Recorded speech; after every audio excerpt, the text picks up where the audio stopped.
국민 여러분, 여기는 탱자나라 공영방송입니다. 당신이 세운 대한민국, 우리가 지킬 대한민국, 무너진 상식이 복원되는 그날까지 탱자나라 공영방송은 계속됩니다. 혼자 사는 여성. 2017년 6월 3일 구속영장이 기각되면서 정유라 씨는 석방되었습니다. 석방과 동시에 정유라 씨의 온매무새야 물론이고 정유라 씨가 머물 곳의 주소까지 사실상 공개되었습니다. 지난달 31일 입국되어 마찬가지로 민트색 후드티를 입었으며 노란 고무줄로 머리를 뒤로 묶은 상태였다. 강남구 신사동 소재 미승빌딩에 도착해 휴식에 들어갔다. 미승빌딩에 도착한 후 엘리베이터 안에서 몸을 기대고 있는 모습까지 사진에 찍혀 여과 없이 보도되었습니다. 엘리베이터는 지하 1층부터 지상 6층 사이를 다니지만 지하 1층과 지상 4, 5, 6층의 버튼은 누르지 않는다.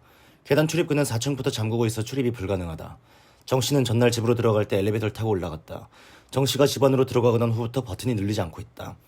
정 씨의 집 앞에는 취재진 20여 명의 장사진을 치고 있으며 식당을 이용하거나 골목을 다니는 사람들은 여기 최순실 씨 딸이 산다고 하더라며 신기해했다. 엘리베이터 버튼이 눌리지 않고 있다는 것을 어찌 알았겠습니까? 눌러봤죠. 그 다음날의 언론 기사는 오늘도 잠수라는 제목의 이틀째 칩거를 이어갔다라는 내용으로 도배되었습니다.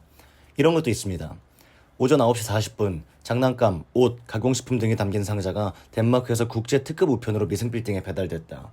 주소 등 모든 정보가 영어로 쓰여 있었으며 발신자는 안땡땡이었고 수신자는 없었다. 우체부는 1층 엘리베이터 앞에서 누군가 통화를 하고 나서 지하 주차장에 있는 건물 관리인에게 상자를 맡기고 떠났다.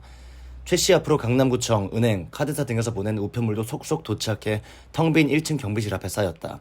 수신인은 최순실 또는 개명한 최서원이었다. 언제부터 언론의 우편물을 검열할 권한이 주어졌습니까? 6월 7일에는 정유라 씨의 두 돌아들 신모군이 부모와 함께 입국했습니다. 중계방송은 가차 없었습니다. 입국장에 몰려든 70여 명의 취재진을 피하려고 수화물 수치구역에서 1시간여 동안 숨바꼭질을 벌였다. 오후 4시 45분께 신군을 끌어안은 채 입국장의 모습을 드러낸 60대 부모는 질문에 아무런 대답도 하지 않고 고개만 가로저었다. 놀란 표정을 짓던 부모는 주차장으로 향하는 횡단보도에서 울음을 참는 듯한 표정을 보이기도 했다. 이 난관을 뚫고 미승빌딩에 도착한 부모와 아들 신모군을 기다리는 것 또한 언론이었습니다. 카메라 셔터가 끊임없이 켜지고 취재진의 질문이 쏟아졌지만 부모는 신군을 꼭 끌어안은 채 아무 대답도 하지 않았다. 엘리베이터에 몸을 싣고 나서는 벽을 바라보며 바닥에 주저앉기도 했다. 언론의 이런 행태는 바다 건너 덴마크에서라고 달라질 리가 없습니다. 집에서 새는 바가지 들에 가도 샌다고 하지 않습니까? 덴마크 현지 시각으로 2017년 1월 10일 오후 한국 취재진이 올브르시 외곽에 있는 정유라 씨 집을 찾아갔습니다. 이미 덴마크 경찰에 체포되어 구금된 정유라 씨의 집을 왜 찾아갔을까요? 하여간 기사 내용은 이렇습니다. 정 씨 송환 문제의 정확한 소식통은 정 씨와 함께 있던 사람들이 한국 취재진이 계속 취재에 나서가 현지 경찰 등 당국의 프라이버시 침해를 호소한 것으로 보인다. 이에 따라 경찰과 연계된 것으로 보이는 사회복지 담당 파트가 나서서 이들을 모초로 이동시켰다고 말했다. 실제로 2017년 6월 5일자 언론에서도 24개월 된 정유라 씨의 아들이 덴마크 올보르시의 사회복지 담당 부서가 제공한 비공개 거처에서 부모와 사는 것으로 파악됐다고 보도한 바 있습니다. 그런데 이렇게 정확한 소식통이라면서 인용해놓고는 기사가 이렇게 이어집니다. 거처를 옮긴 것은 덴마크 검찰의 강제 송환 결정에 대비해 송환 거부 소송을 준비하는 등 장기전 태세에 들어간 것을 뒷받침하는 또 하나의 증거로 받아들여지고 있다. 이게 뭡니까? 한국 취재진들에 의해 자행된 프라이버시 침해 때문에 덴마크의 사회복지 담당 파트에서 모초로 이동시켰다는데 송환 거부 소송을 준비하는 장기전 태세에 돌입했다?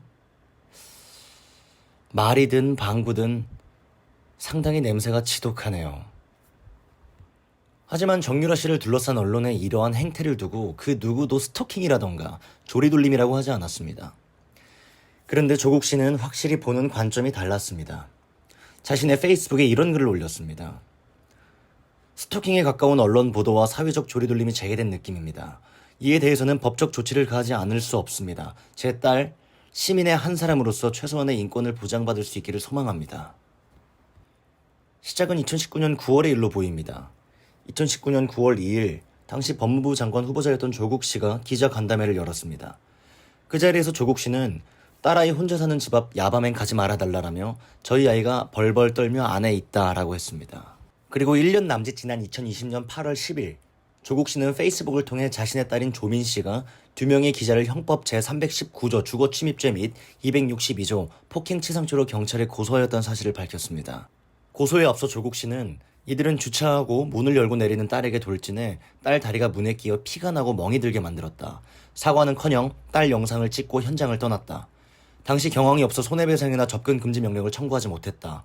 이상과 같은 취재 행태도 언론의 자유에 포함되냐? 답을 듣고 싶다. 라며 해당 기자의 영상을 공개했습니다. 그러면서 출입이 제한된 공동 출입문을 거주자나 관리자의 허락 없이 들어가 초인종을 누른 행위를 법원이 주거 침입죄로 인정했다는 내용의 기사를 링크하면서 기자 여러분께 주민을 따라 아파트 공동 출입문을 통과해 초인종을 누른 행위에 대해 법원은 주거 침입죄 유죄 판결을 내렸음을 알린다. 라는 글도 올렸습니다. 그러고는 2022년 4월 20일 한동안 잠잠하던 조국 씨가 페이스북에 윤석열의 주거의 평온과 조국 딸의 주거의 평온은 차별적으로 보호받느냐는 글을 올렸습니다.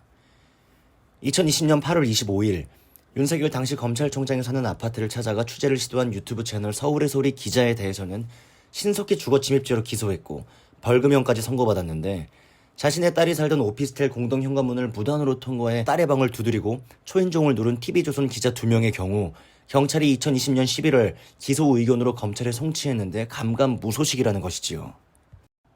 그 전날인 4월 19일에는 유튜브 채널 가로세로 연구소를 두고 쓰레기 같은 악행이라고 욕했습니다. TV조선은 혼자 사는 딸 방에 찾아와 문을 두드리더니 가세요는 근무하는 병원 직원 식당에 침입하여 카메라를 들이대고 인터뷰를 시도했다. 기성 언론은 흥미거리로 이를 실어줬고 슈퍼챗 받기에 혈안이 된 이들의 폐악질에도 끝이 있으리라 믿는다. 맞습니다. 동의합니다. 쓰레기 같은 악행입니다. 이들의 폐악질에 끝이 있으리라 저도 믿습니다. 그런데 그걸 왜 조민 씨에게만 적용하지요? 정유라 씨가 당한 쓰레기 같은 악행, 폐악질에도 한마디 해야지요.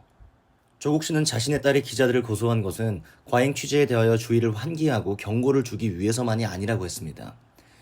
근래 자주 발생하는 혼자 사는 여성 대상 범죄에 대한 강력한 법 집행을 희망하고 있기 때문이라고 했습니다. 한 가지 사례를 들어보겠습니다. 이 사례는 혼자 사는 여성 대상 범죄일까요? 아닐까요? 2017년 7월 8일 10시 46분께 박근혜 정부의 최순실 등 민간인에 의한 국정농단 의혹 사건 규명을 위한 특별검사가 7월 12일 열리는 이재용 삼성전자 부회장 재판에 정유라를 증인으로 채택했다는 기사가 연합뉴스에 올라왔습니다. 이어 16시 34분 연합뉴스 기사에는 자신과 직결된 형사사건으로 재판에 나가지 않는 게 자신을 방어하는 최소한의 길이라면서 정유라 씨의 증인 출석을 거부하는 변호사의 주장이 올라왔습니다. 7월 11일 정유라 씨의 변호사는 법원에 불출석 신고서를 제출했습니다. 그런데 7월 12일 이재용 삼성전자 부회장 재판에 정유라 씨가 증인으로 출석했습니다. 이를 두고 언론에서는 깜짝 출석, 돌연 출석, 담당 변호사도 몰랐다 등의 제목을 달아 보도했습니다. 법원에 불출석 신고서가 제출된 7월 11일부터 법원에 증인으로 출석한 7월 12일까지 무슨 일이 있었던 걸까요? 두 개의 CCTV 영상 자료가 있습니다. 하나는 새벽 2시께 흰 셔츠 차림의 남성 한 명이 주차장에서 누군가를 기다리듯 서성이는 모습입니다. 다른 하나는 새벽 2시 6분께 한 여인이 건물 주차장과 골목 도로를 가로질러 헤드라이트가 켜진 승용차로 향하는 모습의 영상입니다. 흰 셔츠 차림의 남성은 특검 관계자로 확인되었습니다. 그리고 승용차를 향했던 여인은 정유라 씨입니다. 이렇게 특검 관계자에 이끌려 새벽 2시께 사라진 정유라 씨는 변호사와의 연락도 끊은 채 이날 오후 이재용 삼성전자 부회장 재판에 출석할 때까지 잠적했습니다. 이제 고작 21살에 불과한 여성인 정유라 씨를 새벽 2시에 불러낸 특검입니다. 사실상 구인하여 신병을 확보한 후 변호인의 접견을 봉쇄하고 증언대에 내세웠습니다. 증언대에선 정유라 씨는 어머니 최순실 씨와 이재용 삼성전자 부회장에게 불리한 증언을 쏟아냈습니다. 이 증언들이 스모킹 건이 되어 최순실 씨와 이재용 부회장의 유죄가 확정되었습니다. 특검은 본인의 자의적 판단으로 출석하게 된 것이며 불법적인 출석 강요는 없었고 정유라 씨로부터 이른 아침에 연락이 와 이동을 지원해달라고 해서 법원으로 가도록 도움을 준 것이라고 했습니다. 반면에 정유라 씨의 변호인은 정 씨는 법정 출석 전에 어느 변호인과도 사전에 상의하거나 연락한 바가 없다. 이는 3차 구속영장 청구 여부가 결정되지 않은 피의자임에도 변호인의 조력을 받을 권리가 차단됐음을 시사한다 라고 주장했습니다. 야반 도주하듯 이동해 변호인과 연락조차 안 된 보쌈 증언이라는 것입니다. 혼자 사는 여성을 대상으로 새벽 2시에 변호인의 조력을 받을 권리를 차단하고 보쌈하여 증인석으로 내세운 행태. 강력한 법 집행이 필요한 여성 대상 범죄 아닙니까? 정유라 씨에 대한 특검의 회유와 협박이 어느 정도인지는 모릅니다. 하지만 한 가지 확실한 게 있죠. 2017년 7월 12일 이재용 부회장 재판의 증인으로 출석한 이후 정유라 씨에 대한 뉴스는 사실상 사라졌습니다.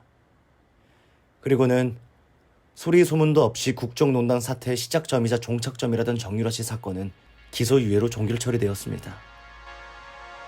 여기서 무슨 말이 더 필요할까요? 이게 조국 씨의 공정이고 윤석열 씨의 정의입니다.